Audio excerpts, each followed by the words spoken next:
मस्जिद आबाद रखना। हम कुरान के मानने वाले हैं। अभी रमजान शी में जो भी मरेगा एक पेटी मस्जिद में, अब्बा के नाम पे सिर्फ एक पेटी है। जी जी, मस्जिदों में रखने की जगह नहीं है, मस्जिदों में रखने की पेटी जगह नहीं है। अपने घर में पढ़ो, जहां में कुरान न हो वहां पहुंचा दो। जो एक पेटी रख करके मस्जिदों में बोझ बन रहे हो, इससे बेहतर था किसी तालिब इल्म की किफायत उठा करके उसके कराम जरूरत को पूरा कर देते, तुम्हारे सदका जारिया बेहतर होता। बहुत अच्छे अजीजों, जिस तरीके से जिस कुरान ने एक इनकलाब पैदा किया था, गैरों में इनकलाब किया था, अपनों में तो किया था, गैरों में इनकलाब पैदा किया था। और जो वो कुरान को पढ़ते थे खाली सवाब की नीयत से नहीं से, एक एक लफ्ज़ को समझते थे। मैं आपको एक दो वाक़या सुनाऊं। असले खतीब की बहुत देर तक प्रोग्राम चलना भी नहीं है। किसी ने कहा था, हो इल्म तो फिर क्या नहीं इम्का में हमारे, हो इल्म तो फिर क्या नहीं इम्का में हमारे, हम चाहें तो जंगल को गुलजार बना दे। हो इल्म तो उबल सकते हैं नजरों से दरिया, हम चाहें तो जर्रों को सूरज से मिला दे। जब इल्म ही नहीं हम में तो अमल क्या होगा, जिस बयाबा में शजर ही नहीं तो फल क्या होगा। क्या कहने हजरत। अजीज़ान गिरामी, कुरान को हम मानते हैं, कुरान को हम समझते नहीं, कुरान को हम चूमते हैं, कुरान को सर पे रखते हैं, बेपनाह कुरान का एहतराम करते हैं। लेकिन अजीजों, कभी तुमने मुहासबा किया है कि हम कुरान पे अमल कितना करते हैं? उस कुरान ने हमें आपको 700 मकामात पर खिताब किया है कि नमाज फर्ज है, नमाज को कायम करना है। 700 मकामात पर उस कुरान ने 200 मकामात पर ज़कात के फर्ज होने की हमें आपके लिए तंबीह फरमाई है। लेकिन हमारी कौम अंदाजी से ज़कात निकालती है, सही मानों में ईमानदारी के साथ में ये हिसाब नहीं लगाती है। उसके बाद तुम शिकवा करते हो कि बाबा तावीज़ दे दो, कारोबार फेल हो गया, बाबा ये दे दो, वो हो गया है। अल्लाह की किताब, जिस कौम के पास इतनी अजीम किताब मौजूद हो और वो कौम गैरों के पास जाकर के तावीज़ गंडे का सहारा ले, ताज्जुब होता है। मुसलमानों, अल्लाह ने तुम्हारे लिए सब कुछ तुम्हें अता फरमा दिया है। तुम खैर उम्मम हो, तुम सबसे बेहतर उम्मत हो। सैयदना मूसा कहते हैं कि परवरदिगार, मैं तौरात में एक ऐसी कौम को पाता हूं जिसको आखिरी किताब मिलेगी, वो ज़बानी पढ़ेगी, देखकर कम पढ़ेगी, ज़बानी ज्यादा पढ़ेगी। और वो तौरात इतनी बड़ी किताब थी जो 70 ऊंट के बराबर उसका बोझ था। साल भर में उसकी कौम मानने वाली एक जिल्द पढ़ पाती थी। 70 ऊँटों में वो बोझ होता था, जिसके सिर्फ 4 रोए जमीन में हाफिज थे। सैयदना खुद मूसा अलैहिस्सलाम, सैयदना यूशा बिन नून, सैयदना ईसा पैगंबर और सैयदना हारून, और बाकी कोई उनका हाफिज तक नहीं था। लेकिन इस कुरान को देखो, जो अल्लाह ने फरमाया कि मैं इसको याद करने वालों के लिए आसान बना रहा हूं। तो आप तारीख पढ़ें अपने अकाबिर की कि कैसे कैसे लोग थे। सैयदना इमाम आज़म हनीफा रज़ियल्लाहु ताला अन्हु ने इरशाद फरमाया, आपकी जो 40 लोगों कमेटी थी कि एक तुम में से कोई हाफिज है? तो लोगों ने कहा कोई हाफिज नहीं। तो आपने फरमाया, इमाम मोहम्मद, तुम पहले उस वक्त तक मेरे दस्तगाह में नहीं आना जब तक कुरान शरीफ हिफ्ज़ न कर लेना। इमाम मोहम्मद रहमतुल्लाह अलैह जाते हैं घर, एक हफ्ते के बाद दरसगाह में आ गए। इमाम ने पूछा कि मैंने तुमसे कहा था कि इमाम मोहम्मद हाफिज कुरान होके आना, और तुम इतनी जल्दी क्यों आ गए? आपने फरमाया, हुजूर मैंने कुरान याद कर लिया। एक हफ्ते में हाफिज कुरान हो गए। और इससे बड़ा कुरान का मौजज़ा देखें, जिसकी सैयदना अतीक अहमद फरंगी महली ने अपने किताब तनवीरुल लमान में लिखा है कि अल्लामा इब्न हश्शाम कल्बी रहमतुल्लाह अलैह, वो भी इमाम आजम की बारगाह के शागिर्द थे। वो 3 दिन में कुरान शरीफ हिफ्ज़ करके पहुंच गए। मुहब्बुल्लाह बिलग्रामी रहमतुल्लाह अलैह 6 महीने में कुरान शरीफ हिफ्ज़ कर लिया। सैयदना मखदूम अशरफ रहमतुल्लाह 7 साल की उम्र में क़िराअत सबा के साथ में हिफ्ज़ कर लिया। इमाम शाफी रहमतुल्लाह अलैह 8 साल की उम्र में हिफ्ज़ कर लिया। ये अल्लाह का कलाम है। कोई याद कर, दुनिया में यही एक ऐसी किताब है जो आसानी के साथ में छोटे छोटे बच्चों के सीनों में महफूज हो जाती है। ये कुरान का एजाज है, कुरान की बरकत है। सैयदना नईमुद्दीन मुरादाबादी रहमतुल्लाह अलैह से एक आरिया समाज के शख्स ने कहा कि तुम मेरे वैदों को कितने हाफिज हो? आपने फरमाया, तुम्हारे वैदों को मुझे हिफ्ज़ करने की जरूरत क्या है? बोले कि मैं तुम्हारे कुरान के 14 पारा का हाफिज हूँ। एक हिंदू ने कहा। तो नईमुद्दीन मुरादाबादी रहमतुल्लाह ने जो जवाब दिया, हज़रत आप फरमाते ये तो मेरे कुरान का एजाज है, वो अपने लोगों को सीने में तो आता ही आता है, गैरों को सीने में भी घुस जाता है। वाह वाह वाह वाह वाह, वाह वाह ये मेरे कुरान का एजाज है कि अपनों को सीने में तो आता ही आता, वो गैरों को सीने में घुस जाता है, वो तुम्हारे सीने में घुस गया वो। वाह वाह। इसी तरीके से आप सरनदीप को जानते होंगे, हमारा पड़ोसी एक मुल्क है, मुस्लिम मुल्क है सरनदीप। वहाँ 99% लोग मुसलमान हैं, जिसके ताल्लुक से मौर्रख इब्न बतूता ने एक वाक़या लिखा है कि वहाँ लोग मुसलमान क्यों हुए। मौर्रख इब्न बतूता कहते हैं कि मैं एक ज़माने में वहाँ गया तो देखा कि लोग नेज़े में कुरान उठाए हुए हैं और बड़ा जश्न मना रहे हैं, बड़ी खुशियाँ मना रहे हैं, अजीब उनके चेहरों में खुशियाँ हैं। मैंने पूछा कि माजरा क्या है, तो उन्होंने बताया कि आज की तारीख में एक ज़माना था, जो सामने समंदर है, इसमें जो सामने समंदर के पास जो पहाड़ी है, इस पहाड़ी पे एक मंदिर था, वो साल में एक भेंट लेता था। अगर हम उस भेंट, एक लड़की को भेंट ना चढ़ाएं तो ये समंदर में तुग़यानी आती थी, तूफान आते थे, हमारी खेतियां बर्बाद हो जाती थी। तो एक मुसलमान हाफिज मुबारक बरबरी के नाम से वो आ गए, एक ज़ईफ़ा के ठहरे।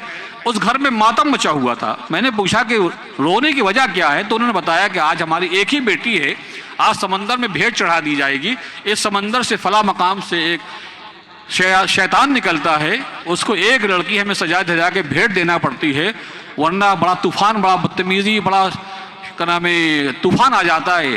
तो उन्होंने कहा अच्छा, तुम परेशान न हो, आज रात में तुम्हारी बेटी की जगह पर मैं जाऊंगा।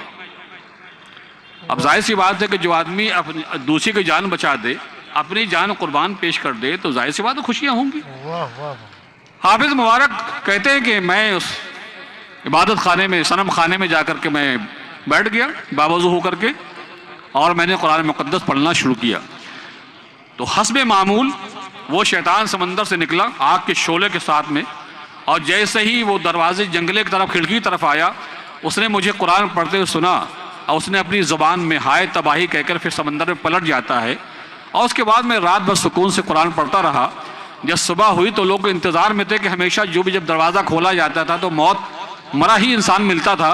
जब मुझे उन्होंने जिंदा पाया तो बड़ा ताज्जुब हुआ उनको, ये हुआ कैसे? आपने फरमाया कि मैं हूँ मुसलमान, और मुसलमान जहाँ पे अल्लाह कलाम पढ़ता है वहाँ शयातीन नहीं आते हैं। ये हमारे पैगम्बर ने फरमाया है। खाली ये मोमिन, ये कौम सूरे बकर अपने घर में पढ़ दे तो वहाँ शैतान नहीं आ सकता। लेकिन जब हम खुद ही शैतान हो जाएं तो फिर क्या होगा? हम खुद ही शैतान हो जाएं, हम खुद ही शराबी हो जाएं, हम खुद ही अपने घरों में बैठ करके बजाय कुरान पढ़ने के अपने हाथों में शराब का प्याला लिए, तो फिर वहां कोई सूर्य बकर अब काम ना करेगी, क्योंकि हम खुद ही अपने घर को हम बर्बाद कर चुके हैं। हमने खुद ही गुनाहों के नूसत का अंबार अपने घरों में लगा रखा है। वो कहते हैं कि जब उन्होंने ये माजरा देखा तो उन्होंने कहा कि अगर आइंदा साल भी ऐसा हुआ और आप बच गए, हमारी बच्ची बच गई, तो हम सब के सब मुसलमान हो जाएंगे। आपने फरमाया ठीक। आइंदा साल वो फिर उसी मकाम पर आए और फिर वो बच गए, तो उनके हाथ पे पूरा का पूरा सरंदीप मुसलमान हो गया। वाह वाह वाह। तो ये है कुरान, जो तुम्हारे घरों में बरकतें देता है, रहमतें देता है, शयातीन को भगाता है, दिलों में इनकलाब पैदा करता है। एक वहाबी आलिम हैं, पाकिस्तानी आलिम हैं, जफर इकबाल नाम से, उन्होंने एक दो वाक़या लिखे हैं, वो भी सुन लीजिए। बोर तो नहीं हो रहे यार तुम लोग? अच्छा दरूशी सुनाएं। अल्लाहुम्मा सल्ली अला सय्यिदना मौलाना मुहम्मद मादिन जूद वल करम आलिही व अस्हाबिही बारिक वसल्लम सलातुम व सलामुन अलैका रसूलुल्लाह सल्लल्लाहु तआला अलैहि वसल्लम। तारीख में उस सिंगर, बहुत बड़ा सिंगर था वो, बहुत बड़ा अपने फिल्मी दुनिया का एक सिंगर था। तारीख में उसका नाम कैट सिटी यूज आता है। वो कहता है कि मेरे किसी दोस्त ने मुझे कुरान की गिफ्ट में दिया। कुरान घर जाकर के मैंने इसको पढ़ा, तो कहते हैं कि मैं अपने मजहब ईसाई पर था, लेकिन बहुत से एतराज़ात मेरे दिल में गर्दिश करते थे। लेकिन मैं अगर अपने राहिब से या अपने बाप से सवाल करता तो मुझे काफिर का कुफ्र का फतवा लगा करके मुझे समाज से निकाल दिया जाता। हम किसी सवाल भी नहीं कर सकते थे। लेकिन जब मैंने कुरान पढ़ना शुरू किया तो मुझे सैयदना ईसा से भी मुलाकात हुई, जितना कुरान ने उनका तारुफ करवाया कि मरियम के बेटे अल्लाह के बंदे हैं और उसके अलावा कुछ नहीं। अल्लाह के पैगंबर है, मरियम के बेटे हैं, बगैर बाप के पैदा हुए हैं। फिर मैं आगे बढ़ा, मैंने कुरान पढ़ा, सैयदना इब्राहीम से मुलाकात हुई जिन्होंने खुदा की राह में अपने बेटे कुर्बान कर दिया। फिर सैयदना मूसा से मुलाकात हुई, जादूगरों का मुकाबला हुआ। कहते हैं कि हर पैगंबर से मुलाकात हुई तो जितने एतराज़ात ईसाई मजहब होने के नाते मेरे दिलो दिमाग में गर्दिश करते थे, बगैर पूछे कुरान ने हर सवाल का जवाब दिया। मैं समझ गया ये तो एक जिंदा किताब है, इनकलाबी किताब है। आप कहते हैं जुमा का दिन था, मैं एक मस्जिद के दरवाजे से निकल रहा था और दरवाजे पहुंचने के बाद मैंने मस्जिद में जैसे ही अल्लाह के नाम की अजान सुनी, आप फरमाते हैं कि मैंने फौरन कलमा पढ़ लिया और मुझे कोई कलमा पढ़ाने वाला नहीं था। मैं, मेरे सामने दुनिया मेरे हाथ बांधे खड़ी थी, दौलत का अंबार मेरे सामने था, एक तरफ आखिरत थी, दौलत थी और इसके बाद एक तरफ इस्लाम था। मैंने इस्लाम को अपनाया, दौलत को ठुकराया और उन्होंने अपना नाम यूसुफ इस्लाम रखा और इस्लाम की बेपनाह खिदमत की। वही किताब है, वही यूसुफ इस्लाम ने पढ़ी थी, वही कुरान हम भी पढ़ते हैं। लेकिन जैसा हमने 20 साल 50 साल से कुरान सुन रहे हैं, एक लफ्ज नहीं समझते हैं, हमारी जिंदगी में एक जर्रा बराबर इनकलाब नहीं आ रहा है। वो क्या वजह थी कि वही कुरान है जो इतने बड़े गुनहगारों को इस्लाम में लाकर मुसलमान बना रही है। इसी तरीके से उन्होंने एक वाकया और लिखा है, तारीख में उनका नाम आता है पॉली एन, बहुत बड़ी वो केमिकल इंजीनियर हैं और एक नर्स की हैसियत से एक जगह काम कर रही है। वो कहती है मेरी सहेली ने मुझे कुरान का गिफ्ट में दिया। कुरान में जब लेके पहुंची तो घर में मेरी आदत थी कि हम पढ़ते थे। आज हमारी कौम घरों में किताबें नहीं मिलेंगी, बर्तन सजे मिलेंगे, चूड़ियां सजे मिलेंगी, चप्पलें सजे मिलेंगी, बर्तन के अंबार लगे होंगे, दरवाजे पे जूते की अलमारियां रखी होंगी, लेकिन हमारे कौम के पास किताबें नहीं होंगी।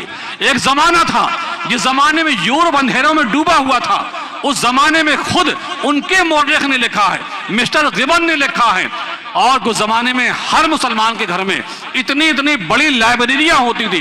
दुनिया यूरोप की जो सबसे बड़ी जो लाइब्रेरी थी, बरकली शहर बर्तानिया में सिर्फ 5000 किताबें थी। और जमाने में जो मुसलमानों के पास जो कुतुबखाने थे, खाली जो शाही कुतुबखाने थे उनको छोड़ दीजिए, जो प्राइवेट कुतुबखाना थे, अल्लामा इब्ने रुश्द के पास, अल्लामा नसीरुद्दीन तूसी के पास और जो बहुत से लोग थे अल्लामा मुइज़्ज़ुद्दीन के पास, इनके कुतुबखाने में 16 लाख किताबें थी। एक ईसाई मौर्रिखा ने लिखा है उस जमाने में मुसलमानों के पास कोई ऐसा शहर नहीं था जहां पे बड़ी बड़ी लाइब्रेरियां ना हो। आज तो हमारी मस्जिदों में लाइब्रेरियां नहीं है, हमारी मस्जिदों में कुरान के अलावा और पंज सूरा के अलावा और यासीन शरीफ के अलावा कोई किताब नहीं मिलेगी। यहां तक कि हमारे मस्जिदों में बाहर शरीयत के सेट भी नहीं मिलता है कि जरूरत पड़ जाए तो मसाइल हम देख लें। किसी मस्जिद में अगर किसी ने रखा हो, तुम सिर्फ कोई मर जाएगा तो एक कुरान शरीफ की पेटी तो ला के रखोगे, लेकिन कभी तुमने इमाम साहब से न पूछा कि इमाम साहब मस्जिद में कौन सी किताब की जरूरत है, वो किताब ला के हम मस्जिद में रख दें ताकि अल्लाह के बंदे उसको फायदा उठाएं। एक मस्जिद में कहीं ना मिलेगी, बस क्या मिलेगी, पंज सूरा का ढेर लगा होगा और क्या नाम कुरान शरीफ रखे होंगे, और जो पारे की जो पेटियां हैं, एक पारा यहां होगा, 2 पारे वहां होंगे, 5 पारे दूसरी जगह होंगे, बस। और सोचते कि हमारा अपने अब्बा के बख्शिश हो गई, सदका जारिया हो गया। तो उस जमाने में, जिस जमाने में ये मुसलमानों का शौक था, और उसी जमाने में जो फितने तातारी के नाम से जो हमला हुआ, तो उस मौर्रिखा ईसाइया ने लिखा है कि 3 करोड़ किताबें मुसलमानों की सरमाया जो था, इस बादशाह ने फितने तातारी जो बगदाद में हमला हुआ था, दरिया दजला में जो फेंकी गई थी, वो 3 करोड़ किताबें थी। ये हमारे कौम का शौक था। आज हमारे घरों में नबी करीम सल्लल्लाहु अलैहि वसल्लम की सीरत तैयबा नहीं है। आज गैर लोग जो उलमाए मुस्तशरिकीन कहलाते हैं, उलमाए यहूद कहलाते हैं, उलमाए ईसाई कहलाते हैं, वो कुरान को हम आपसे ज्यादा पढ़ते हैं। 1734 में जॉर्ज सील नाम के ईसाई ने सबसे पहले कुरान का तर्जुमा अंग्रेजी में कर दिया था। लेकिन हमारे कौम में हमारे अकाबिर ने कैसी कैसी मेहनतें की हैं। जिस रब ने सबसे पहले 6600 आयतों में सबसे पहले जिस परवरदिगार ने अपने बंदों को मुखातब किया था, इक़रा बिस्मि रब्बिकल लज़ी, अपने रब के नाम से पढ़ो। जिस पैगम्बर ने तालीम के नाम पर कितनी फजीलतें बयान की। आपने 12 रमसा साहब सुना कि मछलियां दुआ कर रही हैं, चींटियां दुआ कर रही हैं सुराखों में, फरिश्ते पर बिछा रहे हैं, सब कुछ हो रहा है, लेकिन पढ़ेंगे नहीं। सच्चाई, पढ़ेंगे नहीं, बस हाई स्कूल तक पढ़ेंगे। पूरे मोहल्ले में एक भी आपको कोई कुतुबखाना खुला नहीं दिखाई देगा, सिवाय होटल, ये कबाब, ये सीख कबाब, ये चर्बी, ये बोटी के अलावा मुस्लिम मोहल्लों में कुछ नजर नहीं आता। सिर्फ होटल नजर आते हैं। हमारी बच्चियों की जो कोचिंग है वो गैरों की हमारी बच्चियां कोचिंग करने जा रही हैं। हमारे मोहल्लों में ना कोचिंग सेंटर हैं, हमारे बच्चियां जाकर गैरों के यहाँ जाती हैं।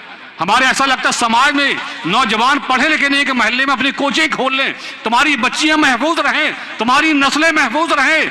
तुम्हें इसकी फिक्र कतई नहीं है। तुम्हें होश नहीं तुम्हारी बच्ची कोचिंग के नाम पर किस होटल पे रात रंगीन कर रही है। तुम्हें होश नहीं है, तुम्हें खबर नहीं है तुम्हारी बच्ची क्या कर रही क्या नहीं कर रही है। बस फुर्सत में बैठ करके यहां चुगली वहां चुगली, इसकी बुराई उसकी बुराई, इमाम साहब ऐसे हैं, मुअज्जिन साहब ऐसे हैं, कमेटी वाले ऐसे हैं। अल्लाह भला करो, दुआ करो अल्लाह ताला उस मरहूम को जिसे दुनिया कारी अब्दुल के नाम से याद करती है। दुआ करो उस मरहूम के लिए जिसे हाजी मुमताज कहते, तुम्हारे महल्ले में उन्हें इदारा कायम कर दिया, तुम्हारे लिए कुरान खाने के लिए आसानियां पैदा कर दी। दुआ उनके लिए दुआएं मगफिरत करो। उन्होंने तुम्हारे महल्ले के लिए सोचा, तुम्हारी औलादों के लिए सोचा। अब अगर तुमने अपने औलाद को ना भेजो तो कौन कसूरवार है? तुम्हारी अब जिम्मेदारी है कि अपने बच्चों को पढ़ने के लिए भेजो। टाइम निकाल करके वो कारी जाकिर, कारी नौशाद, कारी नसीरुद्दीन तुम्हारे लिए, तुम जो बालिग हो तो उनको भी कुरान, अपनी कुरान भी सही करो। जो अपनी